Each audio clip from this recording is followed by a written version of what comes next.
Soon to enter our 26th year of service to the worldwide amateur radio community, more than a quarter century, we are This Week in Amateur Radio. Your all-amateur radio and technology news magazine and bulletin service of the air. This is edition, number 1348, with a release and air date of Saturday, December 28th. This is our final edition for 2024. Please take the program to your air, following the cue tone.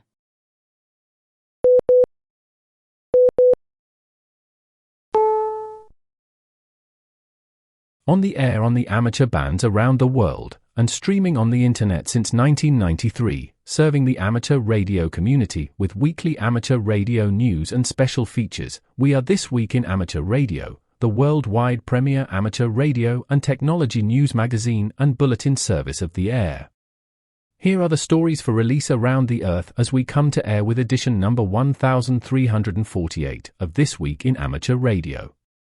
The bill to keep AM radio in vehicles in the United States has hit a new obstacle. The 2025 ARRL Foundation scholarships announce that there is only a few weeks left to apply. The International Amateur Radio Union identifies non-amateur transmissions on the HF bands. The FCC fines Paramount Global $244,952 for emergency alert violations. NASA now knows why its helicopter on Mars crashed. The intense solar storms of late are a concern for satellite constellations. A new GMRS repeater for a California community is funded by local hams. The European Union launches a satellite to create artificial eclipses. The League asks members to send radiograms via their web portal. The ARRL announces its 2025 Amateur Radio Award categories. Both Kids Day and Straight Key Night are coming up. And the Civil Air Patrol is utilizing more of HF radio in Alaska. We will have the story for you in this week's report. These headline stories will come to you in a moment, along with this week's special features.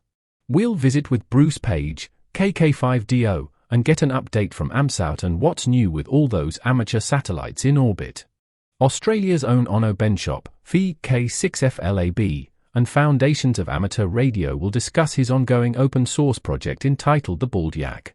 This is week 4 of the project. This week, the update is entitled Time. Our own amateur radio historian, Will Rogers, K5WLR, returns with another edition of A Century of Amateur Radio. This time, Will takes us aboard the Wayback Machine to the end of World War I as amateurs are slowly getting back on the air. This week's episode is entitled Naval Maneuvers. And we will stop by and visit with Bill Salliers, AJ8B in the DX Corner, with all the latest news on DXpeditions, DX, upcoming radio sport contests, and more.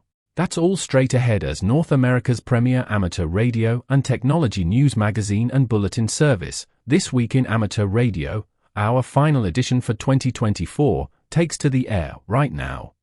Reporting from our headquarters just outside of the capital of New York State, this is W2XBS. And reporting from our news bureau in Fayetteville, Arkansas, where the temperature has warmed up a bit, but it's getting ready to take the icy plunge again, I'm Will Rogers, K5WLR, guessing it's gonna be a cool Yule. And reporting this week from our news bureau in Cortlandville, New York, I'm Chris Perrine, KB2FAF. And reporting from our news bureau in Knoxville, Tennessee, where we are wishing you a happy, prosperous 2025 with lots of good DX, I'm Josh Marler, AA4WX. And reporting from our Troy, New York news bureau, where we haven't broken through the freezing point in over a week now, I'm Eric, KD2RJX. And recording from our news basement here in Scotia, New York, where I'm preparing a list and checking it twice, I'm Savo, K2SAV. Reporting from our news bureau in western Wisconsin, where the eggnog flows like the Mississippi, and every radio channel is playing Jingle Bell Rock on repeat, I'm Marvin Turner, W0MET. And reporting from our ham radio outpost in the Catskill Mountains of upstate New York, where we're getting ready for Tuesday night to pop the bubbly, blow into those crazy noisemakers, and salute the ascent of another tattered year in the course of history. I'm Don Hulick, K2ATJ.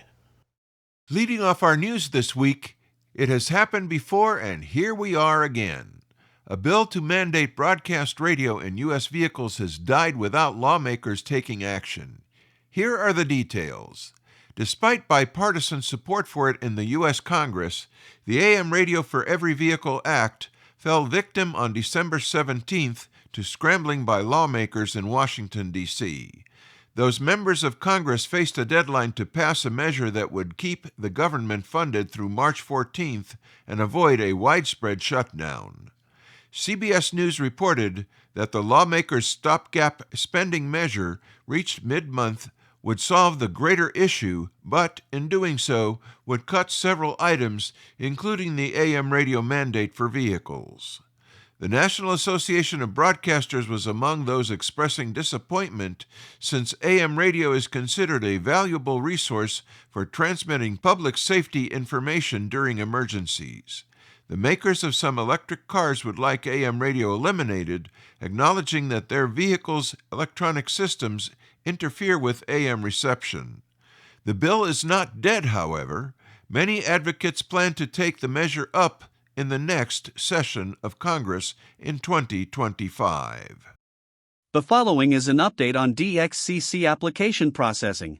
In October, we reported that the ARRL DXCC system had been returned to service. Since then, over 3,000 DXCC applications have been logged into the DXCC system for processing. It is important to understand that the queue of submitted applications is very large, and has included nearly 6 months of applications for processing. ARRL awards staff and volunteers have been working extended hours and weekends to process applications. DXCC is ARRL's most popular award. Even while previously submitted applications are being processed, new applications are being submitted and received every day. We continue to appreciate everyone's patience as we process the large queue of submitted applications. DXCC applications enter the DXCC system from one of 3 sources: from DXCC applications created by users in Logbook of the World, from traditional paper applications, and from the online DXCC application. The DXCC system has logged applications received via Logbook of the World from May through October 23, and paper applications received through mid-December. On December 13th, the online DXCC application was returned to service. We are currently processing paper applications received in November and December, and applications from Logbook of the World submitted in November. We have resumed mailing orders for paper DXCC certificates and endorsement stickers. Over 350 certificates were mailed on December 26. The easiest way to determine if your DXCC application has been processed is to review your Logbook of the World account. From the Award Account menu, select Account Status. The awarded column will reflect those QSOs that have been awarded to you after your application has been fully processed. We appreciate your continued patience as we work to return to normal processing times. Our team is committed to ensuring that all applications are handled as quickly and efficiently as possible. Thank you once again for your understanding and support during this time. The ARRL Foundation Scholarship Program continues to accept applications for the 2025 scholarship cycle. The application period is open until 12 o'clock p.m. Eastern Standard Time on January 6th. The scholarships are available to eligible amateur radio operators pursuing higher education. There are more than 100 scholarships, ranging from $500 to $25,000. The scholarships have been established by generous donors and can help fund a portion of the ham's education. Descriptions of the scholarships may be found on the League's website. In 2024, 135 scholarships totaling more than $700,000 were awarded. Young hams throughout the country benefited from scholarships ranging from $500 to $25,000 to assist them with college or university expenses. Funded entirely through the generous contributions of individuals, clubs, and friends, the scholarship program is one of 2 areas of focus, the other being grants. ARRL Director of Development Kevin Beal, K8EAL, is encouraged by the program. Quote, hams are always learning. Being able to honor that dedication to education through generously funded scholarship programs helps relieve some of the financial burden that students can experience, he said. ARRL's mission to promote and protect the art, the science, and the enjoyment of amateur radio, and to develop the next generation of radio amateurs, through programs like the free youth membership and the ARRL Teachers Institute on Wireless Technology. ARRL is enabling the futures in STEM field careers throughout amateur radio. Now celebrating our 25th year keeping the amateur radio community around the world informed, you are listening to This Week in Amateur Radio, available worldwide as a podcast from our web at twiar.net.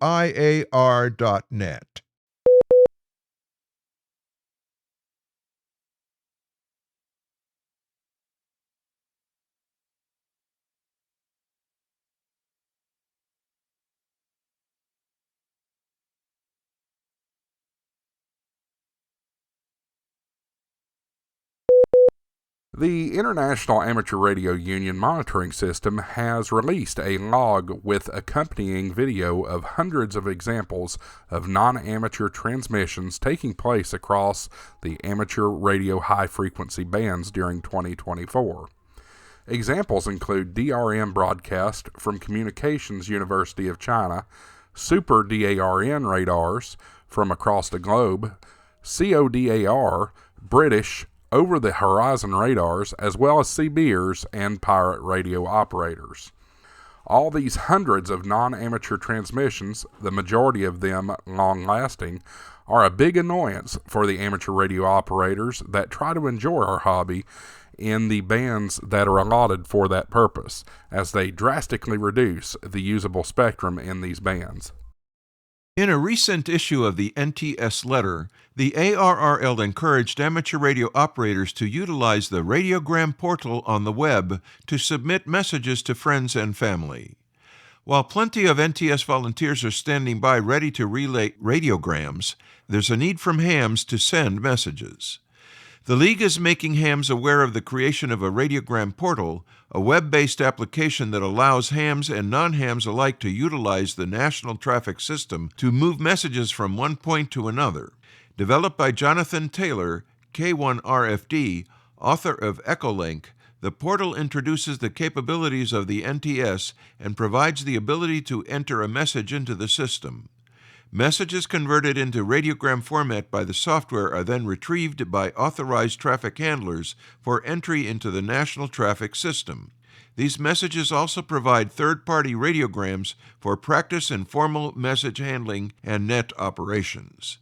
We have had approximately 70 applicants authorized to become radiogrammers, and we are very grateful for their offers of help, but they would really benefit from more messages to generate and relay.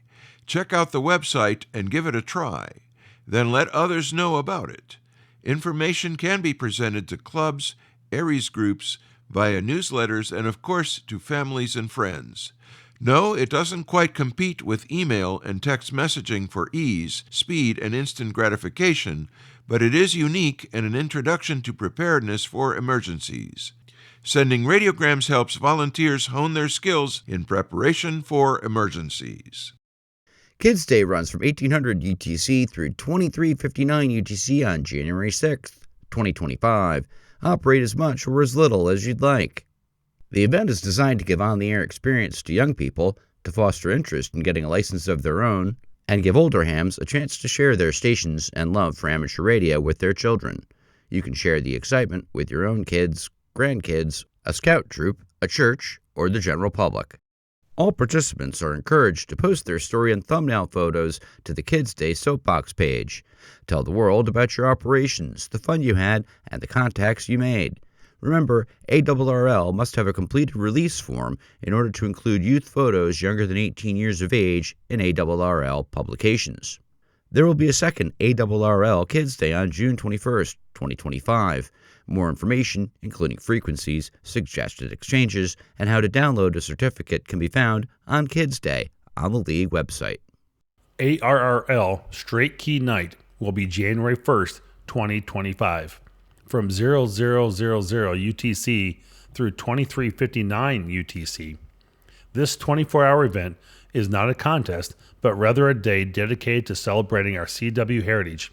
Participants are encouraged to get on the air and simply make enjoyable conversational CW QSOs. The use of straight keys or bugs to send CW is preferred. There are no points scored, and all who participate are winners. All authorized amateur frequencies may be used, but activity has traditionally been centered on the HF bands. Entries for Straight Key Night must be received by January 3rd, 2025.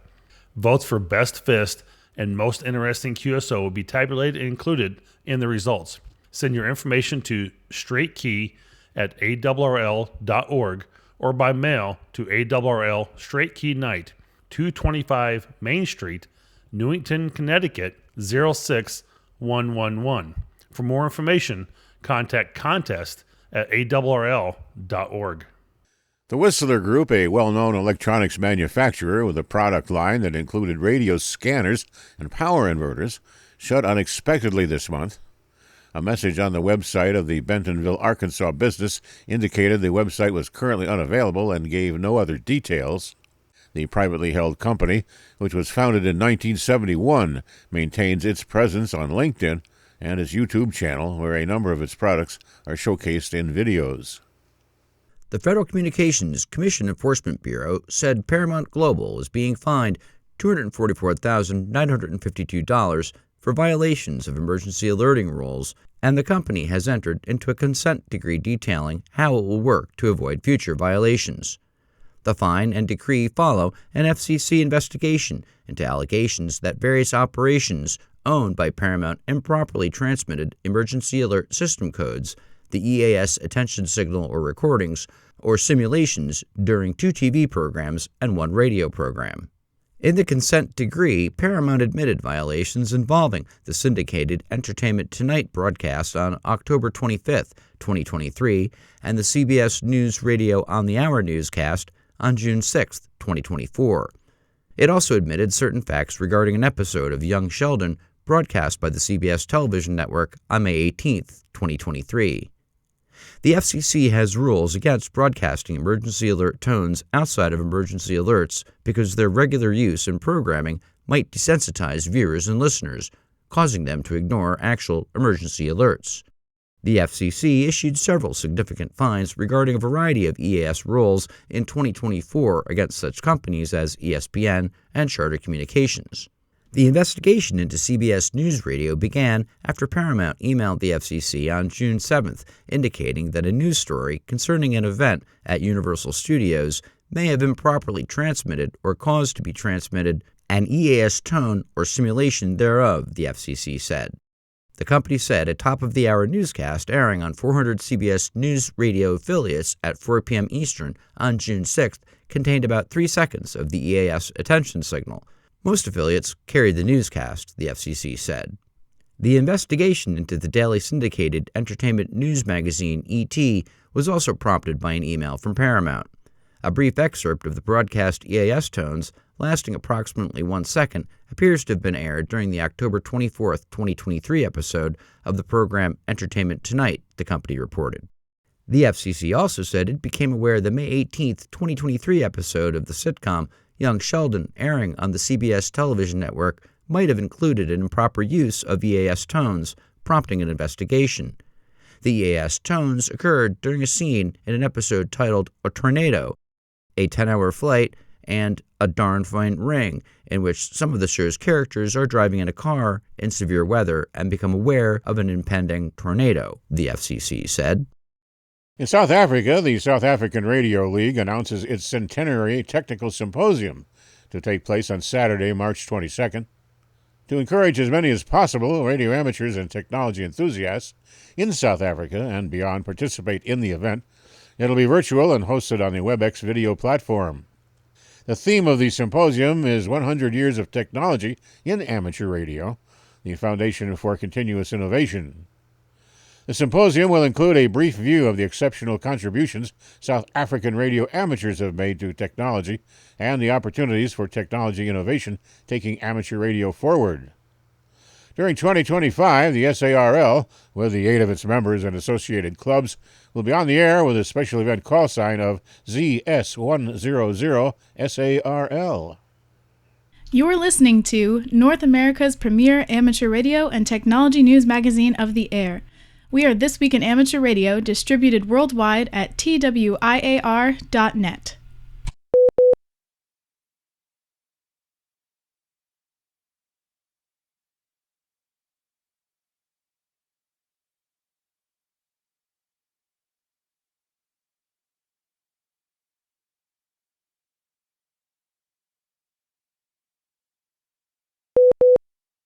Nominations open soon for hams to be considered for the CQ DX Hall of Fame.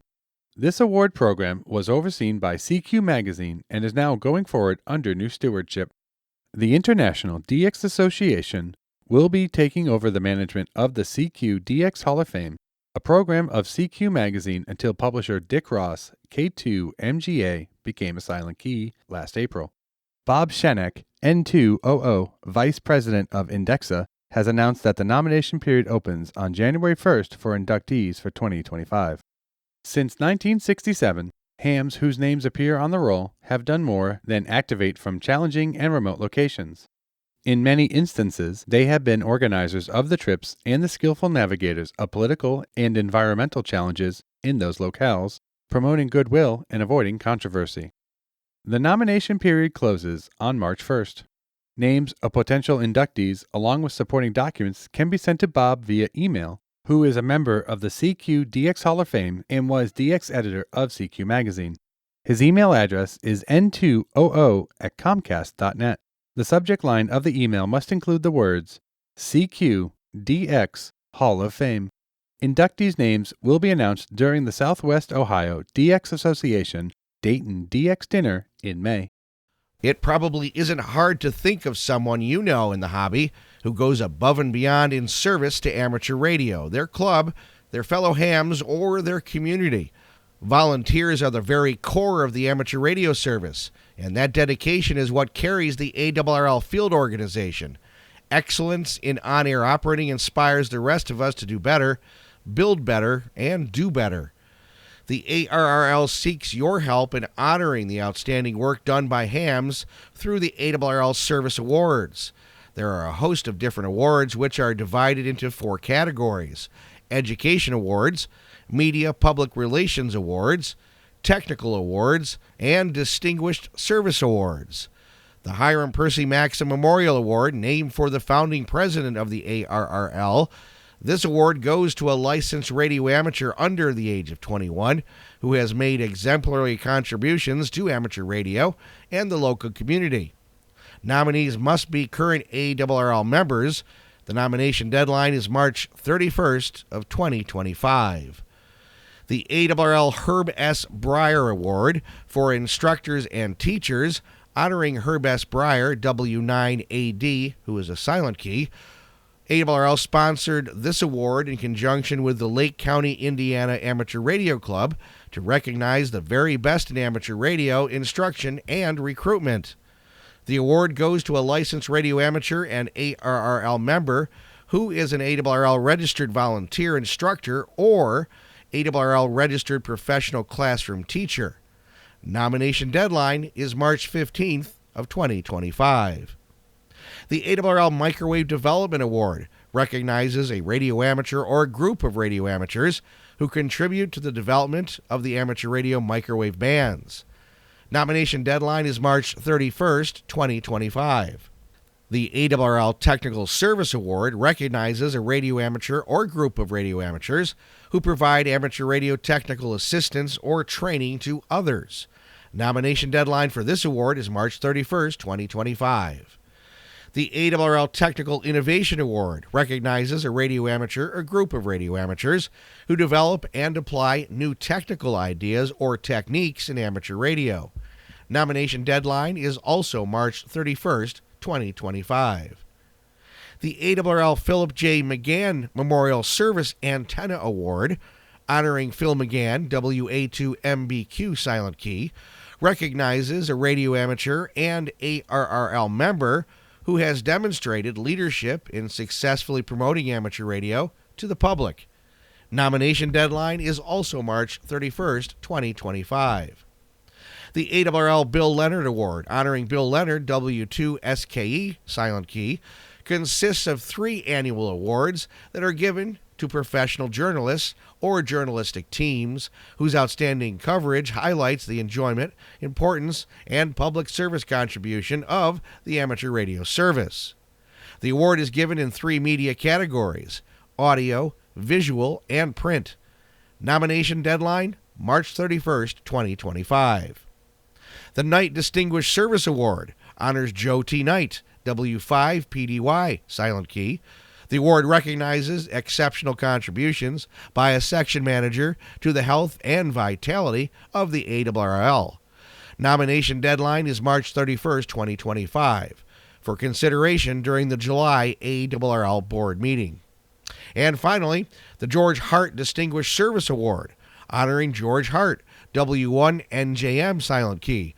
The award recognizes the ARRL members' lifetime of activities with the ARRL field organization, including the National Traffic System and the Amateur Radio Emergency Service. Nomination deadline for this award is November 1st, 2025. Investigating an aircraft crash is no simple task here on Earth. Imagine how much more difficult it would be to diagnose a helicopter accident that took place 69 million miles away with none of the usual data present to help. NASA had to do just that after its Ingenuity Mars helicopter suffered an accident on January 18, 2024, that has since left it grounded in a crater on Mars. And now, after months of collecting data, the space agency may have finally figured out what happened. On April 19, 2021, the NASA Ingenuity Mars helicopter made history by lifting off the Jezero crater's floor and becoming the first aircraft to fly on a celestial entity other than Earth. The helicopter was supposed to fly only 5 experimental flights over 30 days to demonstrate that flight on Mars was possible. But it exceeded all expectations, conducting 72 flights over 3 years, setting all sorts of altitude records in the process, ending with that early 2024 accident. The final moments of the helicopter's flight were more or less a mystery at first. Ingenuity lifted off like it had 71 times before. Then camera footage showed that it began initiating descent after just 19 seconds of flight. By the time 32 seconds had elapsed, the helicopter was on the Martian surface again and had halted communications. 6 days later, the helicopter beamed back images that showed it had sustained severe rotor blade damage and would no longer be able to fly. Now, NASA believes that the navigation system was ultimately to blame. The navigation system used the helicopter's downward-facing camera to track visual features on the ground. During this final flight, the helicopter was flying over a portion of the Jezero crater that is known for textured, featureless sand ripples. The navigation system was thus unable to find any suitable ground features to track for a landing. From there, several things went wrong. NASA says that the helicopter made hard contact with a sand ripple slope, causing it to pitch and roll. The sudden change in altitude was too much for the rotor blades, and 4 of them broke off at their weakest points. This caused the rotor system to vibrate excessively, which ripped one of the blades clean off. Finally, the incident generated an excessive power draw that caused communications to fail. When running an accident investigation from 100 million miles away, you don't have any black boxes or eyewitnesses, said Havard Grip, Ingenuity's first pilot and research technologist at JPL Robotics. While multiple scenarios are viable with the available data, we have one we believe is most likely. Lack of surface texture gave the navigation system too little information to work with. Nobody expected Ingenuity to last as long as it did. Its flights gave researchers excellent aerial views of our red neighbor. Even now, as it lies in the sands of the Jezero crater, Ingenuity can no longer fly, but still beams back weather and avionics data to NASA. The avionics data, along with the flight data from Ingenuity's 72 flights, combined with Ingenuity's incredible longevity, are helping NASA develop smaller, lighter avionics for future aircraft on Mars. Because Ingenuity was designed to be affordable while demanding huge amounts of computer power, We became the first mission to fly commercial off-the-shelf cell phone processors in deep space, said Ingenuity project manager Teddy Sinetos. We're now approaching 4 years of continuous operations, suggesting that not everything needs to be bigger, heavier, and radiation-hardened to work in the harsh Martian environment. Sinetos and his team are already working on another Mars helicopter. It's approximately 20 times heavier than the Ingenuity and is being designed to carry several pounds of science equipment while autonomously exploring remote locations on Mars.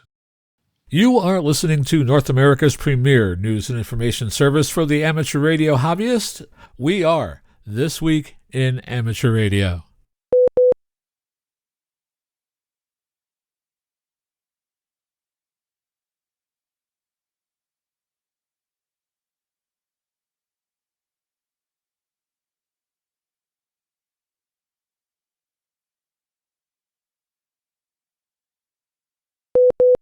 A scholar from the Massachusetts Institute of Technology has expressed concern about the impact of geomagnetic storms on space traffic coordination among satellites.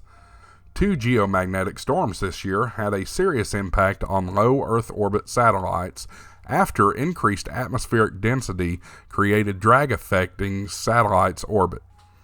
The first storm was a solar event last May that made the aurora more visible at low latitudes in the northern hemisphere.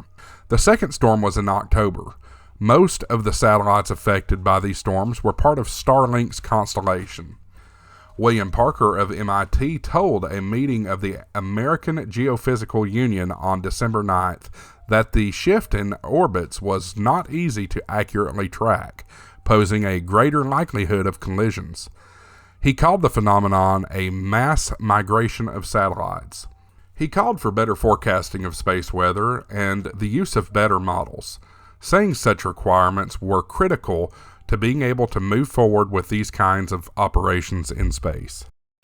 The Intrepid DX Group has announced the winners of the 5th Annual Youth Dream Rig Essay Contest. 34 essays were received from young amateurs in Canada and the USA. Judges concluded that each essay was unique in thought and very well written.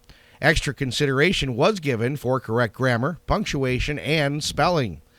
The essays gave interesting perspectives on how to reach out and connect with the youth of today. The first place winner and recipient of the ICOM IC7300 is Katie Campbell, who's 16 years old, and her call is KE8LQR. The second place winner and recipient of an ICOM ID52A dual band multifunction D-Star radio is 14-year-old Lila Shearer, KK7RRV. The third place winner and recipient of an ICOM T10 dual band handheld transceiver is 15-year-old Michael Simon, KK7KLG. Having read your many essays, we can tell you that our youth are full of great ideas and are brimming with enthusiasm to keep our hobby alive well into the future, said Paul Ewing, N6PSE, Intrepid DX Group's president. We received a number of outstanding essays, and we wish that we had more prizes for the deserving authors. In the coming weeks, we will be sharing the winning essays on our Facebook page. Thank you to all the youth participants for helping us make our 5th Annual Youth Essay Contest a success. Hello and welcome to the DX Corner for your weekly dose of DX. I'm Bill, AJ8B. Happy holidays to you all. As this is the last DX Corner of 2024, I wanted to pass along my thanks to a couple of folks. First to George, W2XBS, for allowing me to rant about DX every week and for trusting that I'd give him some content that was worth reprinting. Thanks, George. You've been great and you've been very supportive. Secondly, and most importantly, I wanted to thank you. Without you, there would be no need for a DX column. I'm getting emails almost weekly now, and I appreciate the comments and suggestions. Please keep them coming by sending them to thedxmentor@gmail.com. Last week, I mentioned that I would be explaining the DX Marathon to you. So, what is the DX Marathon? It is a year-long contest that starts January 1st at 000 UTC and ends December 31 at 2359 UTC. During that period, the goal is to work as many entities and CQ zones as possible. Participants may use any band in any mode. Band countries and band zones do not count extra. You can work for credit an entity or zone only once, regardless of the band or mode. The final score is the total of entities and CQ zones worked. There are no multipliers. A really good score would be about 330, which would be the sum of 290 countries and 40 CQ zones worked. Note that the CQ country list governs, as it does in the CQ Worldwide contest, not the ARRL DXCC list. This means that all DXCC entities count, as well as such CQ countries as Sicily, European Turkey, the Shetland Islands, and the African Italy Islands. The Marathon has several flavors. The Unlimited class allows full legal power and no restriction on antennas. The Formula class allows either an output power level of 100 watts in simple antennas or a maximum output of 10 watts, but allowing the use of Yagis on a single tower of 20 meters maximum height. Also, there are single band and single mode categories, and the use of spotting nets and other internet-based resources is allowed. I will tell you, it's a blast. I've been in it about 8 years now, and every year my score has gotten better because I've paid more and more attention to it. And as I like to say, it gives me the reason to work Germany on all bands every year. This section of DX News comes from Bernie, W3UR, editor of the Daily DX, the Weekly DX, and the How's DX column in QST. If you would like a free 2-week trial of the Daily DX, your only source of real-time DX information, just drop me a note at thedxmentor@gmail.com and I'll get you fixed up. Alan, KH7AL, reports that from now until the end of this year and into 2025, he will occasionally be operating as KH7AL/KH9 on Wake Island during his off days from work. Quote, I welcome working many DX stations from this prime spot in the Pacific, he says. This is also a POTA location, UM0009, the Wake Island National Wildlife Refuge.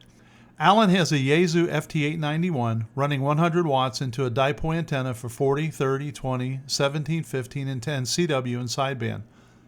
Alan has listed some suggested dates for single sideband contacts, and the remaining ones would be December 29th around 2000 UTC on 17 meter sideband, and December 30th around 0800 UTC on 17 sideband. QSL using QRZ primary, direct SASE for Bureau, or Bureau. For updates, visit his KH9 blog page or join his email list. HC2FG Gus is headed to Santa Cruz Island in the Galapagos Islands December 29th to January 3rd. He will be signing HD8FG on 6-meter FT8 only. Watch for him on 50.313 or 50.323 MHz. Gus tells Rick, HC1MD, that he will be using an ICOM IC7300 and a J-pole along with a 2-element Par Electronics Moxon. Gus will, quote, have unobstructed views in all directions. Gus is well aware of the possibility of all 6-meter openings, and you can QS via LOTW or direct to his address. And again, that's HC2FG. TK1CX Terry is working in Cameroon, which is Tokyo Juliet, until February 29th of 2025. In his spare time, he will be QRV as TJ/TK1CX. Terry says, quote, for professional reasons, I cannot be active very often. He is using solar power as well. However, he will try as much as possible to be on the air. He will be mostly on FT8, quote, because he can't use much power because of the solar panels. And you should listen for him on 20, 17, 15, 12, and 10. Adrian, G0KOM, is planning to go back to the United Kingdom's sovereign bases on Cyprus, or ZC4, as ZC4MK, March 24th to the 31st, including the 2025 CQ WPX contest sideband. He is also looking at a return visit to ZZ4A in July.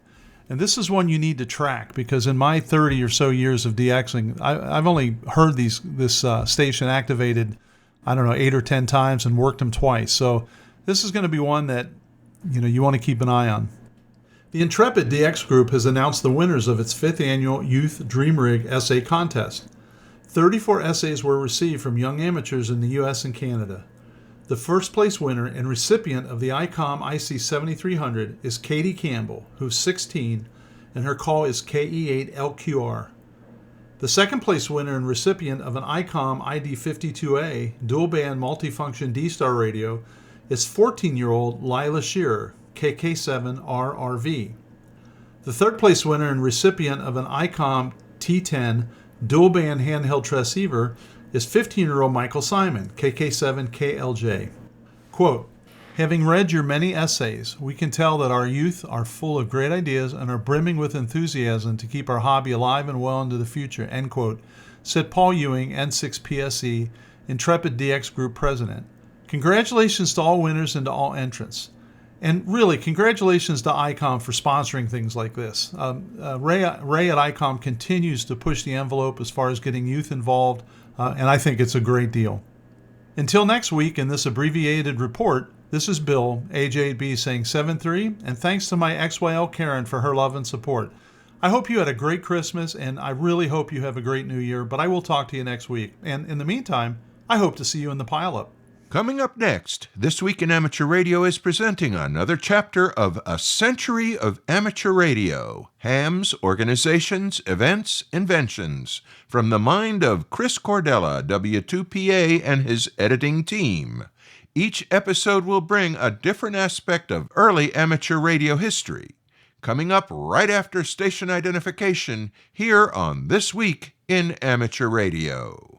You are listening to This Week in Amateur Radio, available as an on-demand stream from Spotify, Deezer, and wherever podcasts are available.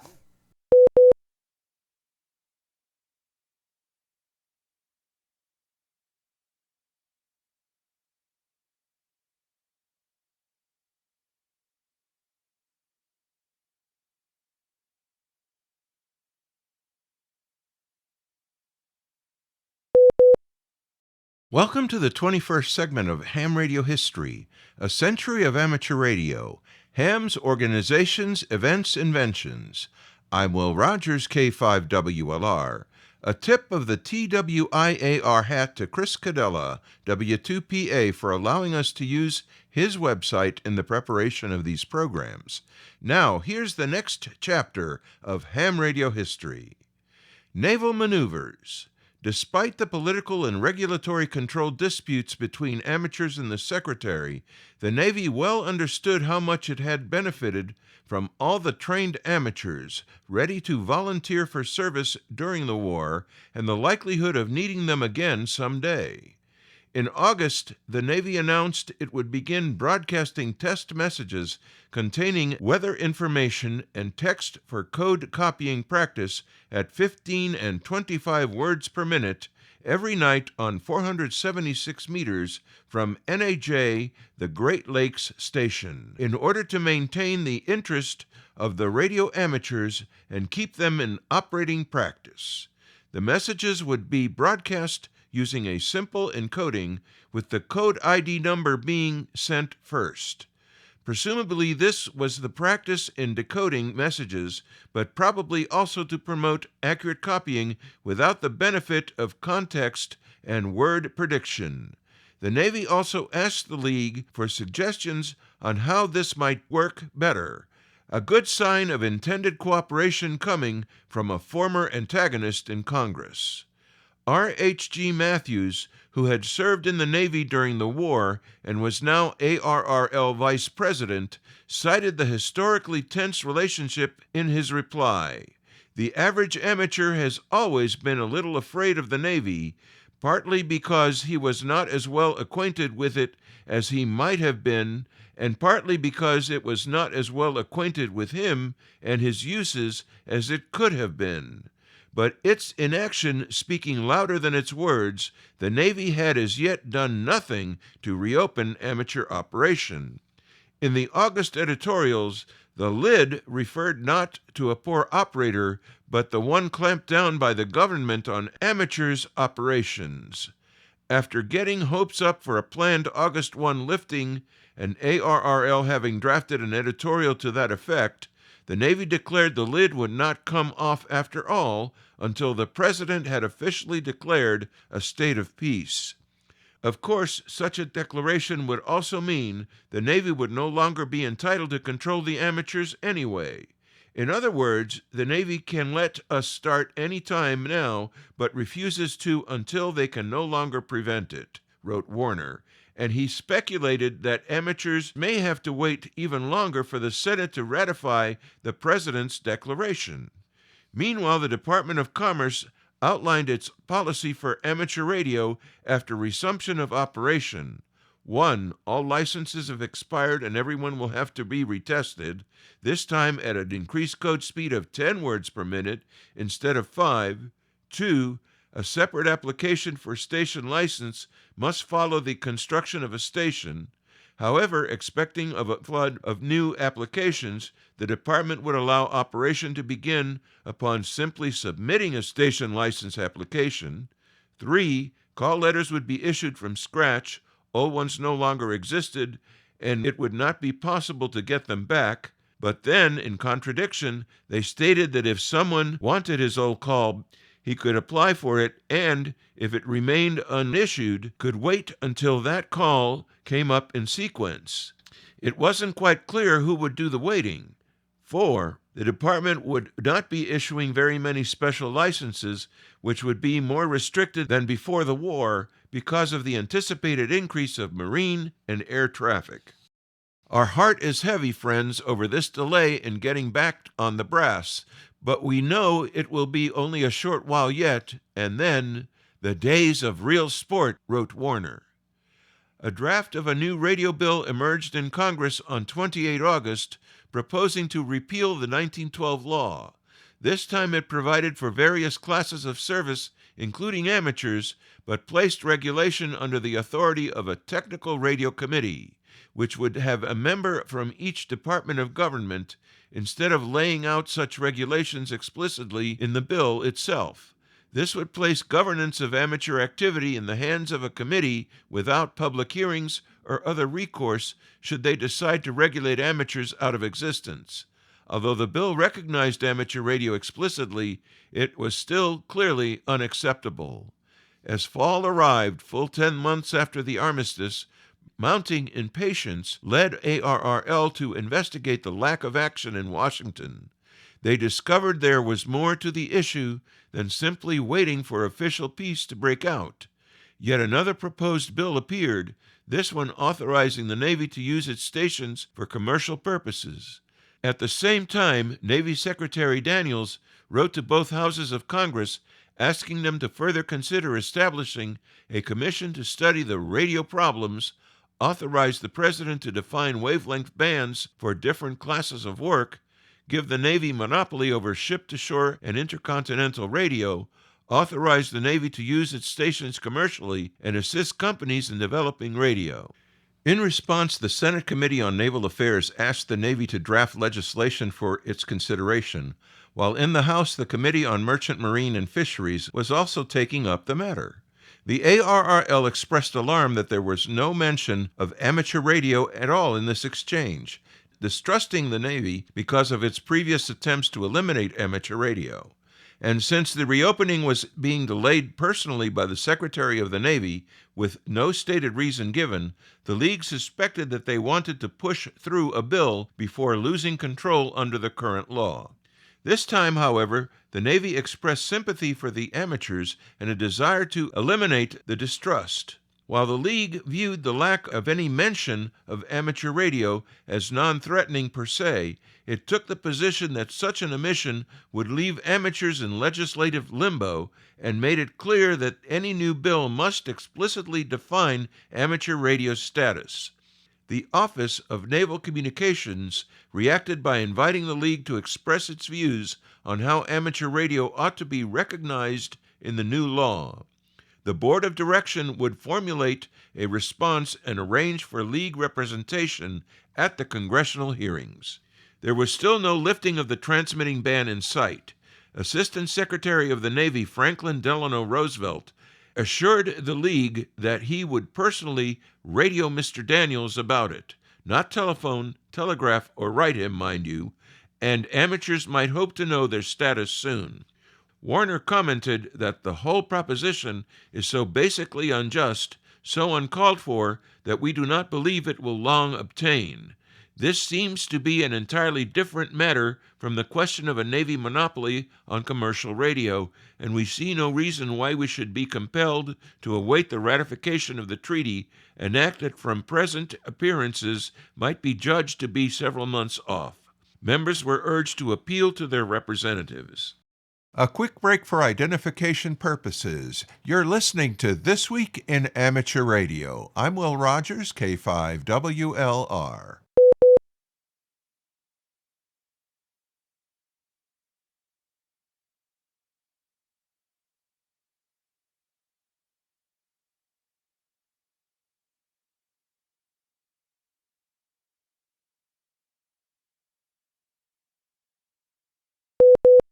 Across the border in Canada, the ban had already been lifted on 1 May, and lots of activity was starting up there.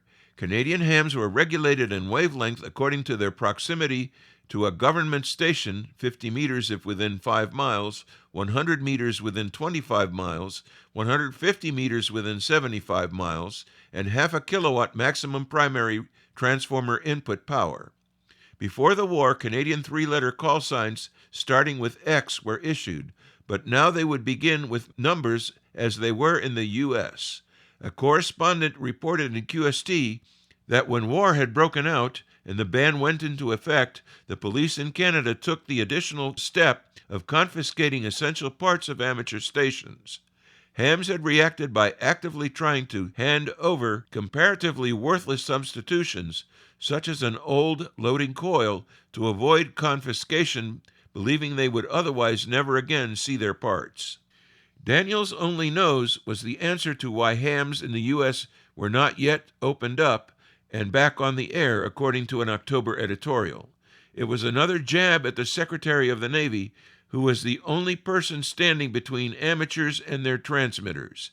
The ARRL managed to get a resolution introduced in Congress requesting the Secretary to provide reasons why the ban had not been lifted. In the operating department, Smith took his own shot at Daniels, calling the continued reasonless ban autocratic and un-American, and in Strays, a one-line entry poked, "Ain't nature wonderful? Just look at Sec Daniels." Even the old man got a word in. Not so rotten was his compliment for the author of an article about non-synchronous spark gaps in the September issue.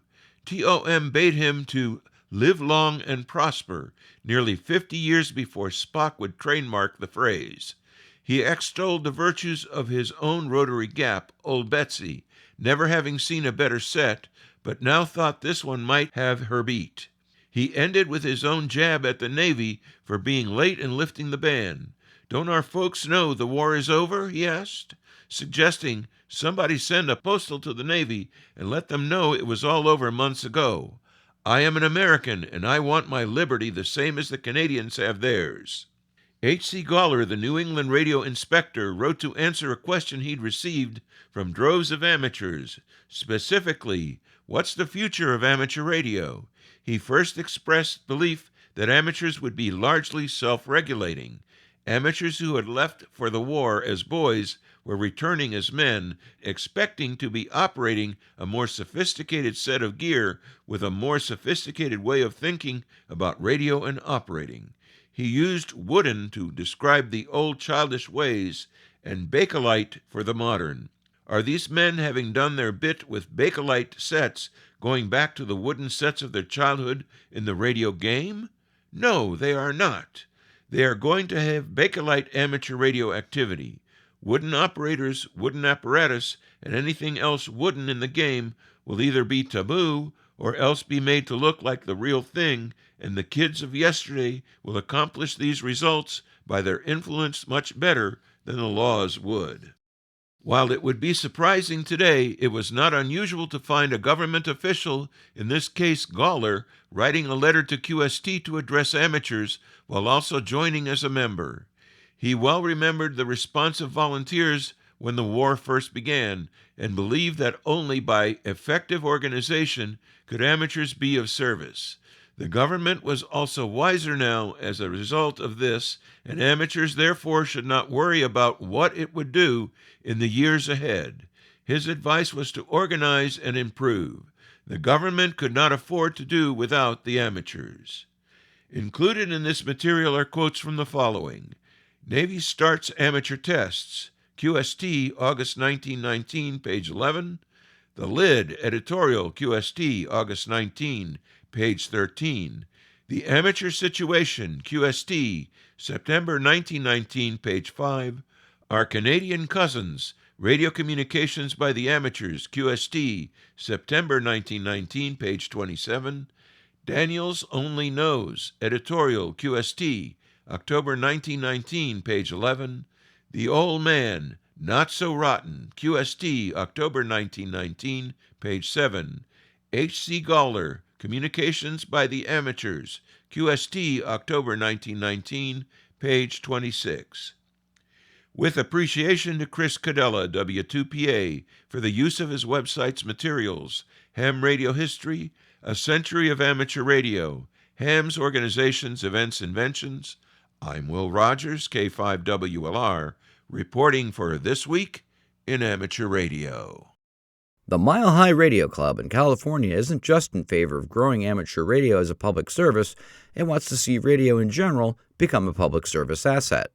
With this in mind, the club recently agreed to provide its mountain community with a repeater for General Mobile Radio Service, or GMRS, so anyone with a compatible radio can pass along information or ask for help. The repeater is to be located in Idlewild, in a region often facing wildfires and earthquakes. Expanded GMR service would prove useful not only during events such as those, but to assist hikers who encounter emergency situations on the popular wilderness trails. Like amateur radio operators, GMRS users must be licensed, but there is no qualifying test, and one license can be used by all members of a family. Listeners of the Deutsche Amateur Radio Club's weekly shortwave broadcast will be tuning their dials to 9,670 kilohertz on Sunday, January 5th, as programming begins from a new location at a BBC property in Wolverton, England. The New Year's move comes with the December shutdown of Austria's ORS shortwave radio station in Moosbrunn, the former home of Radio Austria International. The new location is operated by a BBC subsidiary company, Encompass Media, and is home to 10 transmitters. The Austrian station had carried programming for the Deutsche Amateur Radio Club for about a decade. According to the Lake Placid News, 30 is the magic number for members of Search and Rescue of the Adirondacks, an organization in the northern mountains of New York State.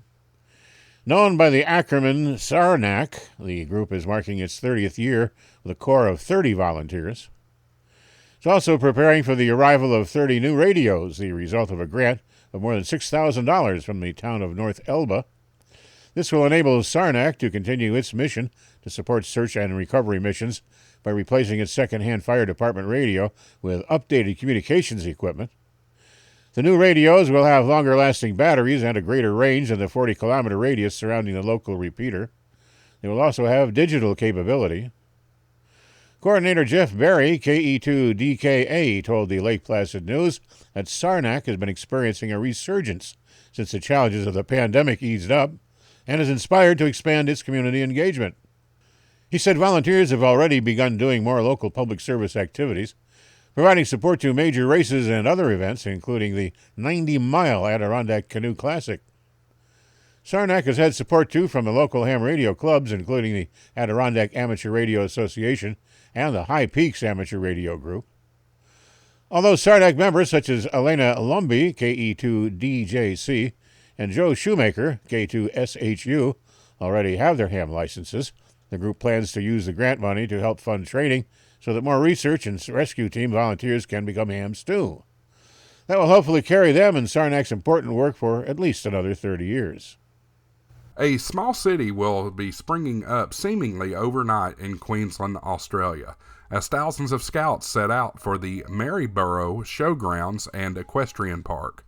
Scouts Queensland is hosting visitors from around Australia for the first jamboree in 4 years, giving scouts an opportunity during those 10 days to participate in activities that are as entertaining as they are educational.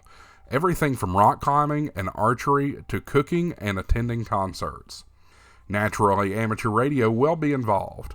Scouts will be calling CQ with the special call sign Victor India 2025 Alpha Juliet from the 5th of January through the 16th. There will be 2 HF stations operating single sideband and FT8. EQSL cards will be sent at the end of each day directly from the Jamboree side. This is your chance to get in on some of the adventure. The Jamboree is the 26th such event for the Scouts. Those who do not attend this time around will have to wait until 2029. Now, in our 25th year of service to the worldwide amateur radio community, you are listening to This Week in Amateur Radio.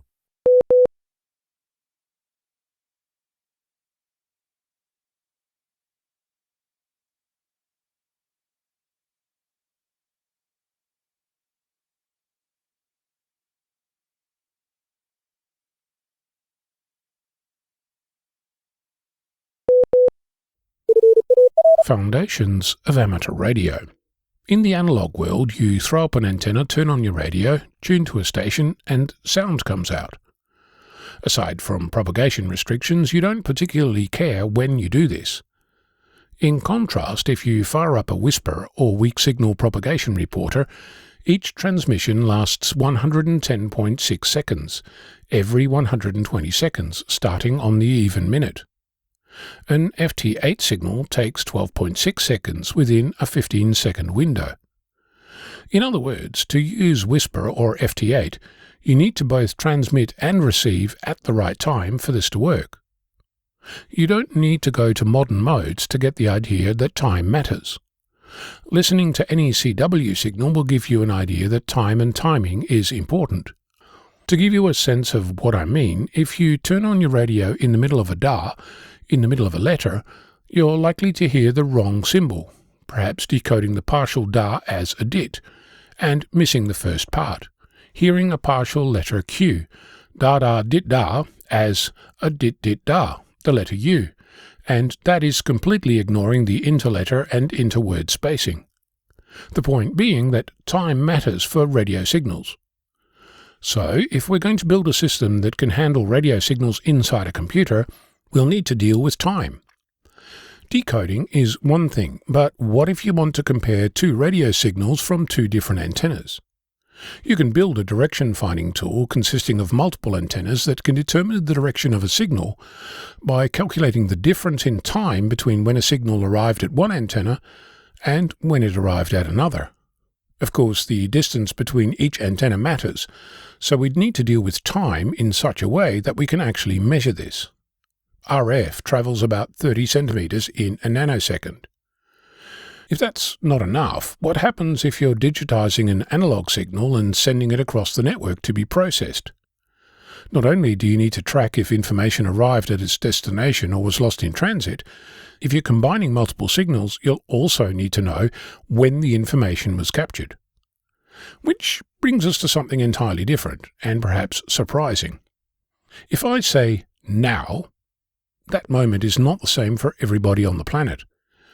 You might be listening to this on the train to work, your local repeater, on YouTube, or reading it on social media or in your email. Even me writing the word and reading it out loud are at 2 different times. In other words, agreeing on time is not obvious. We could all look at the clock and share the information, but is that accurate enough? Do we tell each other how many seconds past midnight UTC? Or do we need to know half or tenths of seconds? To use Whisper and FT8, it's generally enough to use the NTP or Network Time Protocol. It can be as accurate as 1 millisecond, but is that enough? To give you a sense of how precise we might need to be, a HF signal takes about 66 milliseconds to travel halfway around the globe. A mobile phone tower signal travels 6 kilometers in about 0.02 milliseconds. So NTP isn't really precise enough for what we might need. If you've played with a GPS, you might know that you can use it to determine when now is. It's theoretically capable of a 14 nanosecond accuracy, but by the time you actually use it, it's more like 100 nanoseconds. There's 1 million nanoseconds in a millisecond and 1 billion nanoseconds in a second. If you were to store nanoseconds as a 64-bit unsigned number, you could count between now and just over 584 years from now. Something else to consider. If you had two analog to digital converters and you wanted to synchronize them, 1 nanosecond would allow you to get two 1 gigahertz signals to start at the same time, providing that you knew what time it was to that level of accuracy. If you're keen, look up Maser.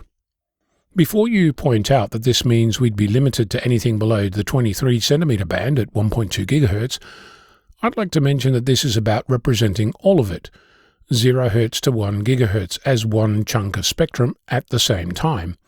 In reality, you're much more likely to only want part of that, not to mention that we'd need to transport and process all that data as well, which brings us to bandwidth considerations. But that's a conversation for another time. Credit to Nick, Victor Alpha 3 November Whiskey, Kent, Alpha Charlie 1 Hotel Juliet, Dave, Victor Kilo 6 Kilo Victor, and Randall, Victor Kilo 6 Whiskey Romeo for their thoughts and explanations. Any mistakes are all mine, feel free to point them out. I'm Ono, Victor Kilo 6 Foxtrot Lima Alpha Bravo.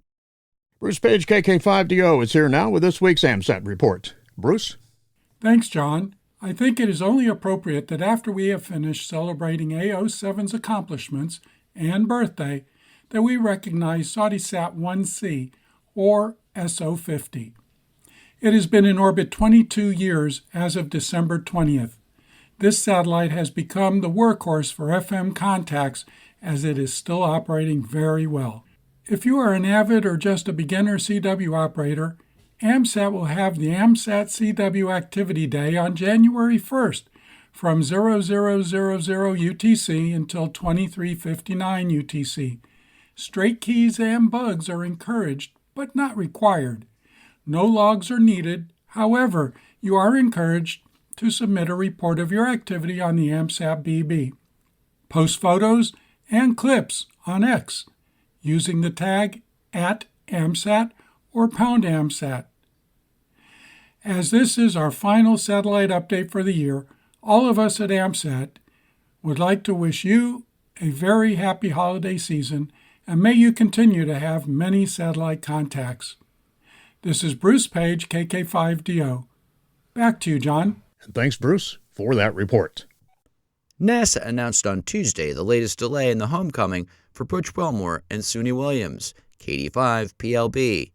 Their space mission was extended again. That means they won't be back on Earth until spring, 10 months after rocketing into orbit on Boeing's Starliner capsule. The two test pilots planned on being away just a week or so when they blasted off June 5th on Boeing's first astronaut flight to the International Space Station. Their mission grew from 8 days to 8 months after NASA decided to send the company's problem-plagued Starliner capsule back empty in September. Now the pair won't return until the end of March or even April because of a delay in launching their replacements, according to NASA. NASA's next crew of 4 was supposed to launch in February, followed by Wilmore's and Williams' return home by the end of that month, alongside 2 other astronauts. But SpaceX needs more time to prepare the brand-new capsule for liftoff. That launch is now scheduled for no earlier than late March. Recently, news articles suggesting that Ms. Williams was experiencing health problems because of her unplanned extended stay in orbit set off widespread rumors on social media. NASA's medical chief, Dr. James Polk, assured the public on November 14th that Williams is healthy and not suffering from any medical problems. "I think there's some rumors around there that I'm losing weight and stuff," Williams said in an interview on November 12th. "No, I'm actually right at the same amount. Things shift around quite a bit, you know?" Not only is she healthy, according to her and NASA, but they made Williams commander of Expedition 72 crew.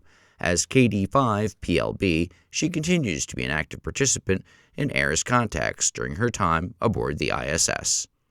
It's time for this week's AMSAT satellite shorts from all over, and we begin this week aboard the Chinese Shenzhou space station, where we find 2 Chinese astronauts aboard their country's orbiting space station spent 9 hours working outside in the cold vacuum of space, the longest recorded spacewalk, the Chinese Space Administration has said. The astronauts on China's Shenzhou 19 mission, Kai Zhangxi and Song Lingdong, finished their first extravehicular activities, spacewalking in popular parlance, this week apparently nudging past the previous record of 8 hours and 56 minutes set by 2 American astronauts in 2001. The feat was another sign of China's ambitions to project its power and prestige in space.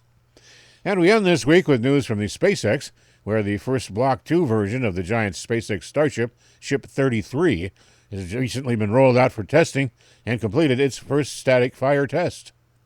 It will be stacked on Booster 14 before it's targeted to complete the first flight of the Block 2 reusable upper stage in January. This upgraded ship adds catch hardware and an additional ring, making it 1.8 meters taller and now totaling 124.4 meters, or 408 feet, when eventually stacked atop the Booster 14 rocket. The added height will allow it to pack 300 tons of more propellant.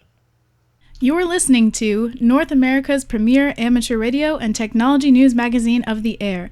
We are This Week in Amateur Radio, distributed worldwide at twiar.net.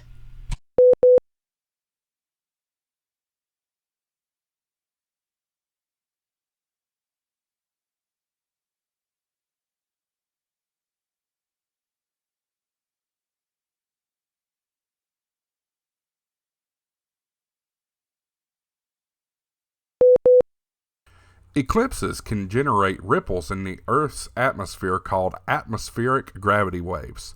Similar to how water forms waves when disturbed, air in the atmosphere reacts in the same way when influenced by a dramatic event like a solar eclipse.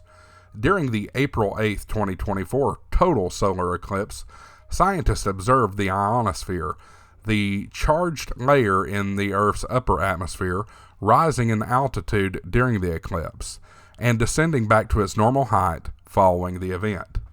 Meanwhile, ham radio operators participating in the AMSAT project generated over 52 million data points by sending and receiving signals before, during, and after the eclipse. The HAM's efforts revealed the ionospheric conditions improved for low-frequency signals from 1 to 7 megahertz, but worsened at higher frequencies, 10 megahertz and above. These variations provide insight into how solar eclipses affect radio communications and the behavior of charged particles in the ionosphere. 2 European Space Agency satellites launched aboard an Indian rocket on December 5th, beginning a mission to study the Sun's corona and demonstrate new spaceflight technologies. Called the Proba 3 mission, the 2 spacecraft will conduct formation flying and create artificial solar eclipses to capture images of the Sun's outer atmosphere, which is usually hidden by its brightness. The satellites launched aboard India's Polar Satellite Launch Vehicle at 10:34 UTC and were placed into an elliptical orbit with a low point of 573 kilometers and a high point of 60,563 kilometers. Early next year, the coronagraph satellite, carrying instruments to image the Sun, and the occulter satellite, equipped with navigation sensors and thrusters, will separate to begin their experiments. The occulter will position a disk to block the Sun's surface, casting a shadow on the coronagraph satellite. This arrangement allows scientists to create artificial eclipses, blocking sunlight to reveal the solar corona.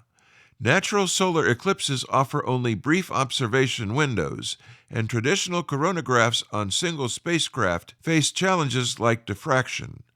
Proba 3 addresses these limitations by keeping the 2 satellites 150 meters apart, enabling clearer imaging of the Sun's outer atmosphere.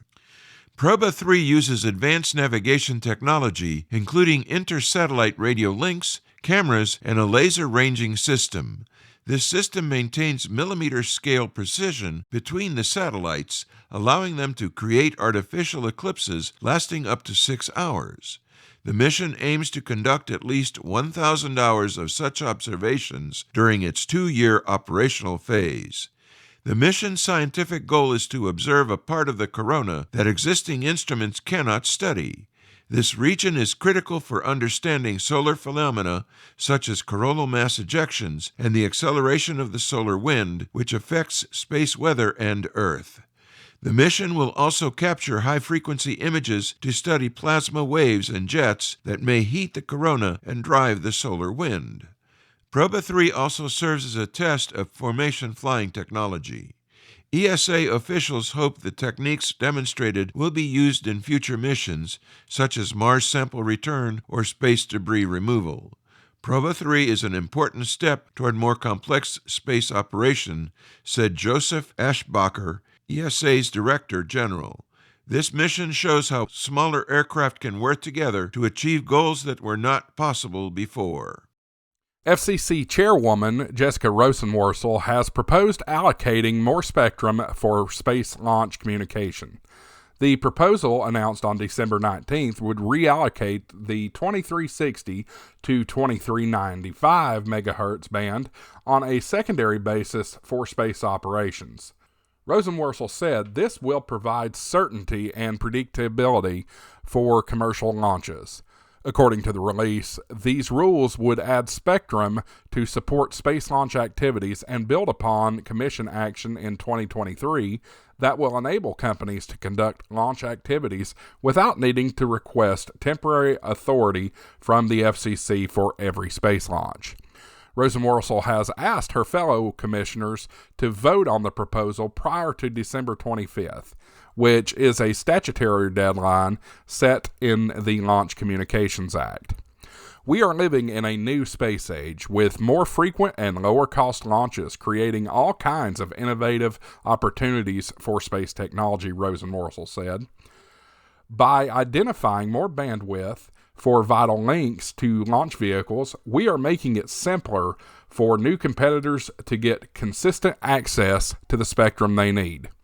With an action in 2023, the Federal Communication Commission already increased the spectrum allocation for launches in recent years as the pace of commercial launches increase. Radio amateurs around the world were anticipating a new FM repeater in space as a Christmas present this year, but it seems they will find only coal in their stockings. The rocket carrying the Paris TIA satellite failed to reach orbit. Space One, a Japanese space startup, said its second attempt to launch a rocket carrying satellites into orbit had been aborted minutes after liftoff Wednesday and destroyed itself, 9 months after the company's first launch attempt ended in an explosion. Space One's Keras No. 2 rocket lifted off from a coastal site in the mountainous prefecture of Wakayama in central Japan.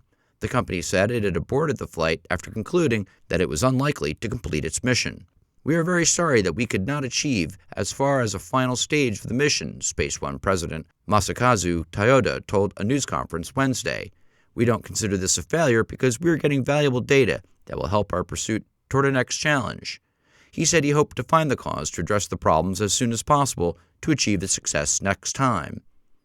Company executive and space engineer Mamoru Endo said the abnormality in the first stage engine nozzle, or its control system, is likely to have caused an unstable flight of the rocket, which started spiraling in mid-flight and eventually destroyed itself about 3 minutes after liftoff, using its autonomous safety mechanism.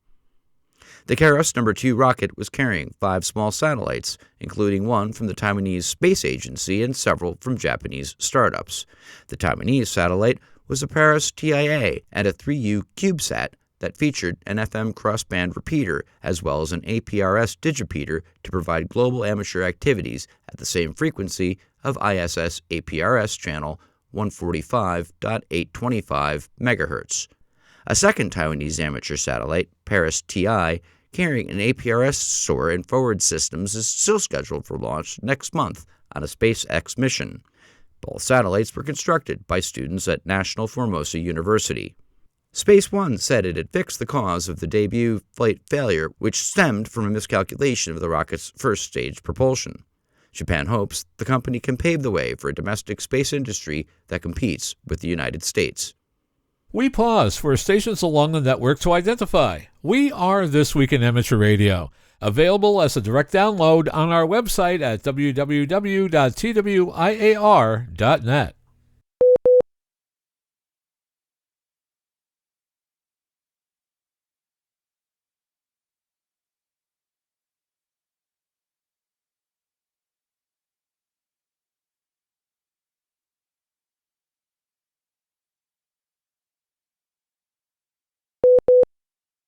On December 9th, 5 CubeSats were successfully deployed from the Japanese experiment module Kibo aboard the International Space Station.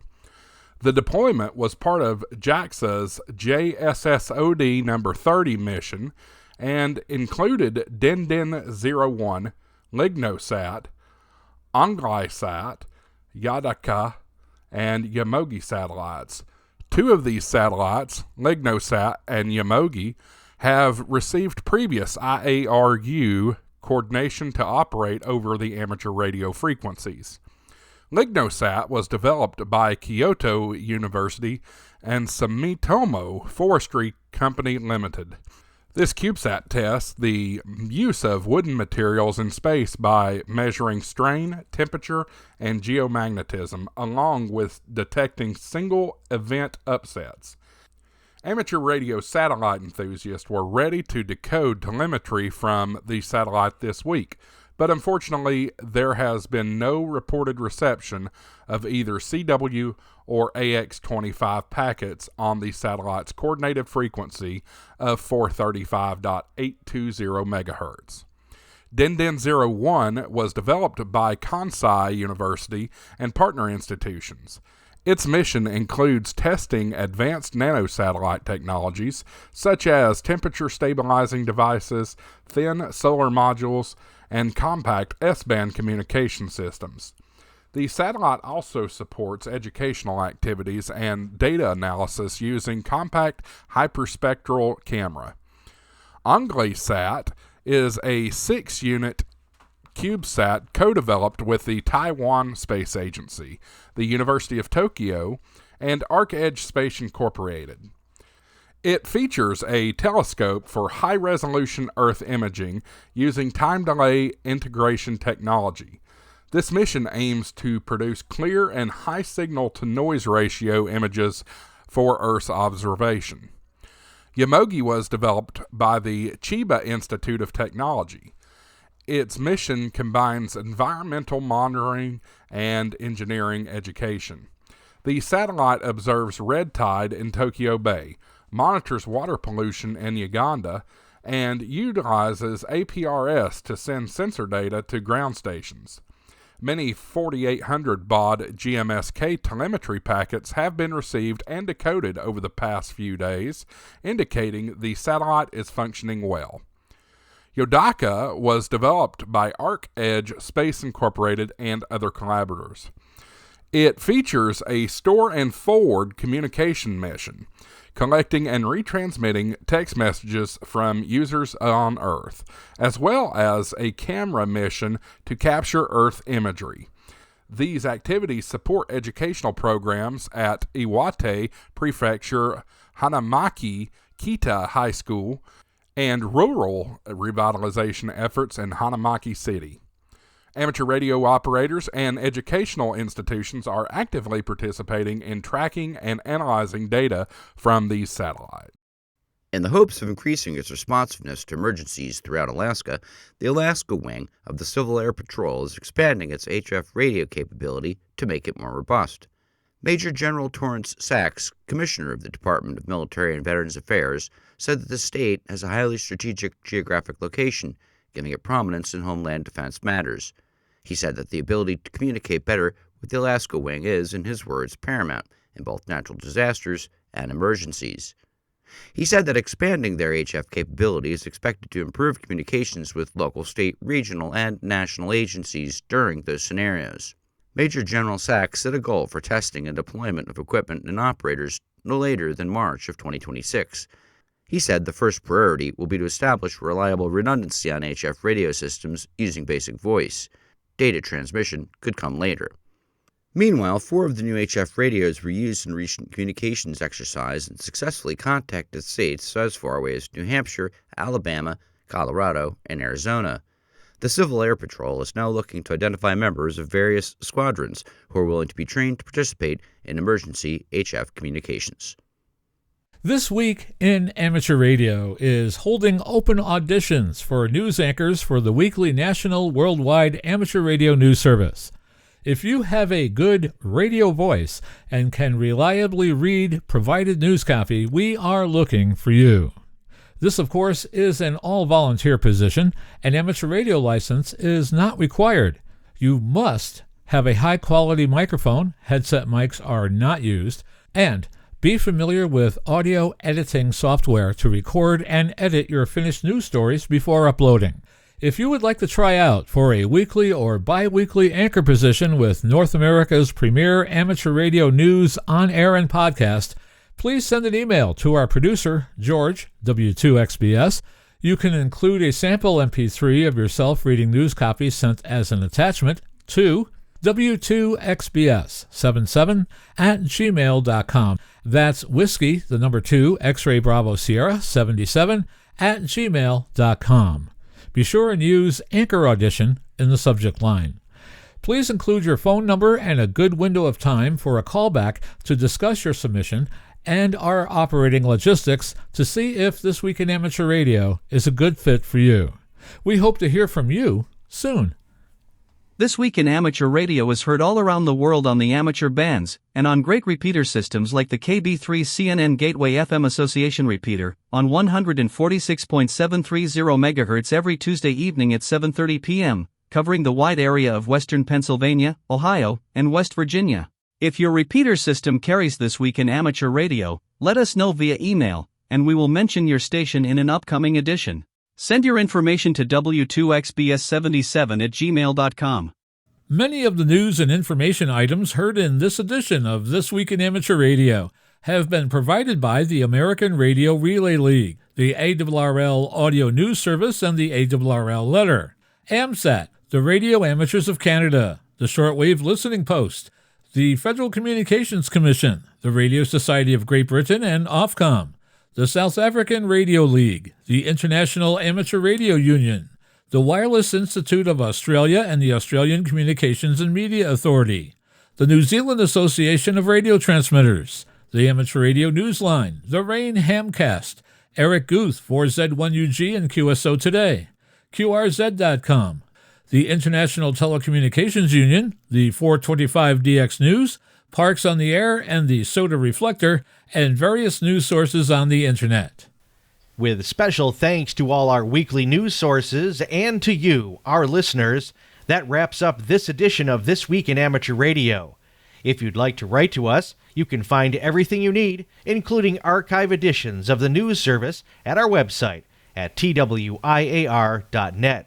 And now, for all of us at This Week in Amateur Radio headquarters and our news team around the world, this is Chris Perrine, KB2FAF, wishing you a 73.